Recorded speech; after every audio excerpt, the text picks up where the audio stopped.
بسم اللہ الرحمن الرحیم، السلام علیکم۔ اس وقت ہم ہائی کورٹ کے باہر موجود ہیں کیونکہ کل آپ لوگوں نے دیکھا ہوگا، کل ایک نوٹیفیکیشن جاری ہوا کہ آپ احاطہ عدالت میں ویڈیو نہیں بنا سکتے، لیکن اس وقت ہمارے ساتھ موجود ہیں ہادی علی چٹر صاحب اور ایمان مزاری صاحبہ۔ ایمان مزاری صاحبہ ماشاءاللہ آپ روزانہ یہ درخواستیں وغیرہ تو لے کے آتی ہیں، لیکن ہم نے یہ دیکھا، آپ نے کہا بھی تھا کہ جو میری درخواستیں ہیں وہ تو چیف جسٹس جو ہیں ان کی خواہش کے مطابق لگتی ہیں، پھر بھی آپ یہ جنگ نہیں آ رہی، آج یہ آپ نے درخواست دوبارہ دی ہے، کیا ہے یہ، اس کے بارے میں بتائیے گا۔ جی دیکھیں، آپ کو پتہ ہوگا کہ 15/9 کو جب میں نے اپنی ہراسمنٹ کی کمپلینٹ دائر کی تھی اسلام آباد ہائی کورٹ میں کمپیٹنٹ اتھارٹی جسٹس سمن رفت صاحبہ کے سامنے، تو اسی دن اکیوز نے کمیٹی جو کمپیٹنٹ اتھارٹی تھی اسے تبدیل کر کے جسٹس انعام امین منہاس کو کمپیٹنٹ اتھارٹی نوٹیفائی کیا، اور قانون کے تحت جسٹس انعام امین منہاس نے 3 دنوں کے اندر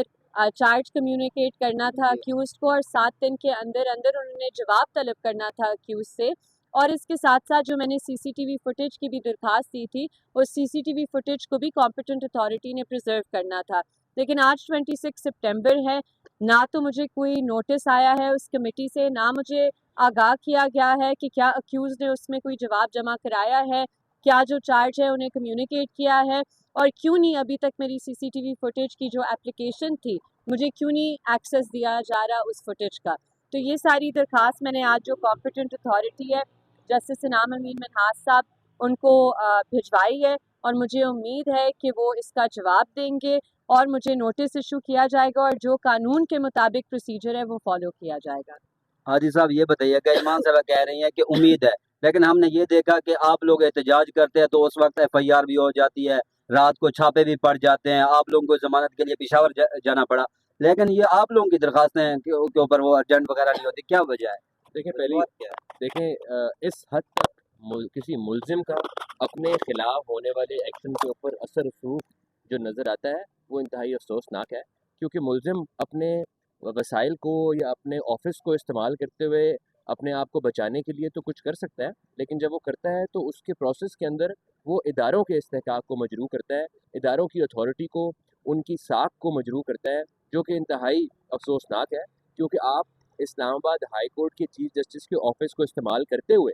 ایک کمیٹی کو جو ہے وہ کرتے ہیں سسپینڈ، اور اس کے اوپر ایسے شخص کو براجمان کرتے ہیں جس کے بارے میں پہلے سے ہی ایسی باتیں ہوں کہ آپ کے ساتھ ان کا کیا تعلق یا کیا ورکنگ ریلیشن شپ ہے، اور وہ جس کو آپ لگا رہے ہیں اپنی تفتیش کے لیے، ملزم جس کو اپنی تفتیش کے لیے منتخب کرنا چاہتا ہے، وہ ان پر انحصار کرتے ہیں کہ وہ انہیں کنفرم کریں گے ایز اے جج۔ تو یہ سارا آپ کے سامنے، اور آئی تھنک لوگ دیکھ رہے ہیں، سمجھ آ رہا ہے۔ جہاں تک پرچے کی بات ہے تو دیکھیں ان کے پاس پرچہ کرانے کے لیے بہت سارے اعلیٰ کار موجود ہیں، بہت سارے ٹاؤٹس موجود ہیں، جن میں سے وہ کسی کو بھی کھڑا کر کے پرچہ کرا سکتے ہیں، تو کوئی ایسا مسئلہ نہیں ہے، اس کو پرچے کو ہم فیس کریں گے، ہم چاہیں گے کہ عدالت میں آ کے اس پرچے کو ثابت کیا جائے۔ اچھا ایمان صاحبہ یہ بتائیے گا کہ ماشاءاللہ آپ لوگ جو اپنی قانونی جنگ لڑتے ہیں، اپنے لیے بھی تو لڑ رہے ہیں، دوسروں کے لیے بھی لڑ رہے ہیں۔ کل ہم نے دیکھا کہ آپ لوگوں نے گول میز کانفرنس بلائی، تو جو گول میز آپ لوگوں کی وکلاء کی کانفرنس تھی، اس میں ہم نے دیکھا کافی لوگوں نے آپ لوگوں کی تعریف بھی کی، آپ لوگوں کو کہا کہ آپ لوگ اچھی جنگ لڑ رہے ہیں، اس کے باوجود لیکن ہم نے یہ دیکھا کل جسٹس جہانگیری صاحب والا وہ بھی عدالت میں کھڑے ہو کے کہنے لگے میں اپنی قسم کھاتا ہوں میری ڈگری اصلی ہے، لیکن پھر بھی مشکلات کا سامنا ہے۔ تو یہ جو آپ لوگوں نے کانفرنس کی، اس کا کیا فائدہ ہوگا؟ آنے والے دنوں میں حالات بدلیں گے کچھ؟ دیکھیں، سب سے پہلے تو میں وضاحت کر دوں کہ ہم تو اس میں شریک ہو رہے تھے، جو گول میز کانفرنس تھی، وہ جو بہت ہماری سینئر وکلا لیڈران ہیں انہوں نے یہ گول میز کانفرنس بلائی تھی، اور ایک اعزاز کی بات تھی کہ ہم ادھر ان لیڈران کے ساتھ موجود تھے، اور ہم نے ان ایشوز پر بات کی تھی، اور کل بھی یہ اناؤنسمنٹ ادھر سے ہوئی تھی، ایک تو ایک ریزولوشن پاس کی گئی تھی، اور اب جو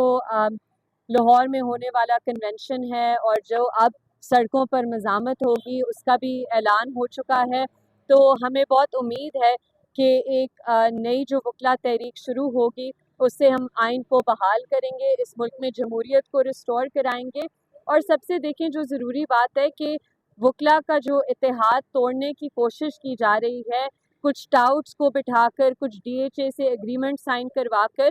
ہم یہ واضح کرنا چاہتے ہیں کہ جو غیور وکلا ہیں اس ملک کے، وہ اس چیز کو ایکسیپٹ نہیں کریں گے۔ ابھی آنے والے سپریم کورٹ بار کے الیکشنز میں بھی مجھے پوری امید ہے کہ ہماری جو وکلا برادری ہے، جو کمیونٹی ہے، وہ اپنے ووٹ کے ذریعے ان ڈی ایچ اے اور پلاٹس پر اپنے ضمیر کو بیچنے والوں کو نکالیں گے، اور جو اصول کے لیے کھڑے ہوتے ہیں، جو آئین کے لیے کھڑے ہوتے ہیں، انہیں منتخب کریں گے۔ اصول اور ان کے لیے منتخب کریں گے. لیکن سر یہ جو اب وکلاء ایک بار نکل پڑے ہیں اب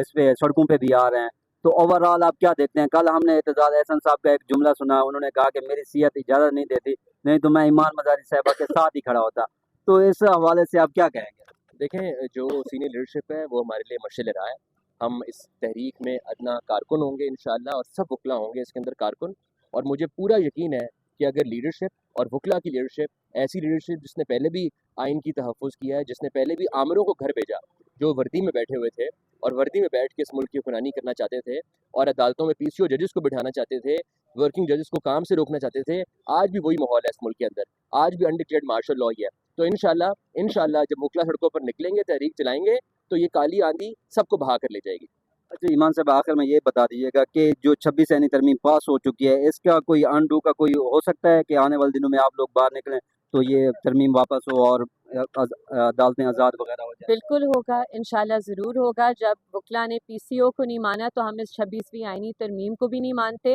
اور ہم اس کے خلاف جد و جہد پورے زور سے کریں گے. اور تمام جو وکلا کمیونٹی ہے, آئی تھنک بہت کلیئر ہو چکا ہے کہ وکلا, اور جو خاص کر ہم دیکھتے ہیں ایز وکیل, ہم اپنے لیے تو ان عدالتوں میں اب پیش ہو رہے ہیں کیونکہ ہم پر پرچے ہوئے ہیں, لیکن ہم ان عدالتوں میں سائلین کے لیے پیش ہوتے ہیں. اور اگر سائلین کو عزت نہیں دی جا رہی اور سائلین کو انصاف نہیں دیا جا رہا, تو پھر یہ عدالتیں 26ویں آئینی ترمیم کے بعد بیسکلی بند ہیں, افیکٹولی یہ نان فنکشنل ہے. تو اس سے اس کے خلاف جو 26ویں آئینی ترمیم ہے, اس کے خلاف جد و جہد کرنا ہم سب کی ذمہ داری ہے, کیونکہ جتنی دیر یہ 26ویں آئینی ترمیم ہوگی اتنی دیر اس ملک میں نہ تو جمہوریت ہو سکتی ہے اور نہ انصاف دیا جا سکتا ہے. سیلین اور آپ کو اپنا انصاف ملے گا انشاءاللہ, کیوں نہیں ملے گا. تھینک یو, شکریہ.